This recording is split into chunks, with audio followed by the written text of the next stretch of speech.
তালেগুলি cake তৈরি করার জন্য একটা বাটিতে নিয়ে নিচ্ছি এক কাপ পরিমাণ সুজি। এক কাপ পরিমাণ সুজির জন্য এখানে আমি এক কাপ পরিমাণ তালের রস নিয়ে নিলাম। মিষ্টির জন্য এখানে দিয়ে দিয়েছি হাফ কাপ পরিমাণ চিনি। তো সমস্ত উপকরণ ভালো করে মিশিয়ে নিচ্ছি। এখানে যদি একটু ঘন মনে হয় তাহলে আপনারা চাইলে পানি অথবা দুধ দিতে পারেন। তো এখানে আমি 2 টেবিল চামচের মতো পানি দিয়ে দিচ্ছি। তো আমার এখানে 2 টেবিল চামচ পরিমাণ পানি লেগেছে, আপনাদের কিন্তু কম বা বেশি লাগতে পারে।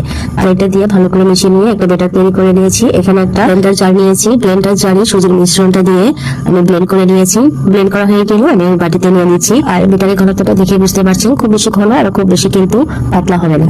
তো এখানে আমি হাফ কাপের মতো নারকেল কড়া দিয়ে দিয়েছি, হাফ চামচের মতো বেকিং পাউডার আর হাফ চামচের একটু কম দিয়েছি বেকিং সোডা, 2 টেবিল চামচ পরিমাণ দিয়েছি তেল। তো সমস্ত উপকরণ আবারও ব্যাটারের সাথে ভালো করে মিশিয়ে নিচ্ছি। তো মিশিয়ে নেওয়া হয়ে গেছে। এখন কেকটি তৈরি করে নিব। কেক তৈরি করার জন্য এখানে আমি পিঠার সাজ নিয়েছি। সেই সাজের মধ্যে তেল দিয়ে দিচ্ছি। তেলটা দিয়ে ভালো করে ব্রাশ করে দিচ্ছি।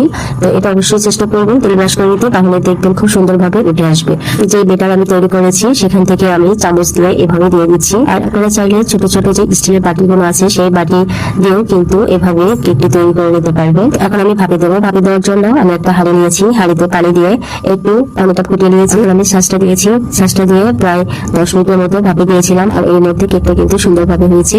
তো দেখতে পাচ্ছেন খুব সুন্দরভাবে উঠে আসছে। আর প্রত্যেকটা কেক কিন্তু খুবই সুন্দর হয়েছে, দেখে বুঝতে পারছেন। তো আমি এখন উঠিয়ে নিচ্ছি। আর এই কেকটি খেতে খুবই মজার হয়। এই তালের সিজনে একবার এভাবে বানিয়ে খাবেন, ছোট থেকে বড় সবাই ভীষণ পছন্দ করবে। তো দেখতে পাচ্ছেন ভেতরটা কতটা সুন্দর হয়েছে। আপনারা কিন্তু খুব সহজেই এই কেকটি তৈরি করে নিতে পারবেন। আজকের মতো বিদায় নিচ্ছি। আসসালাম।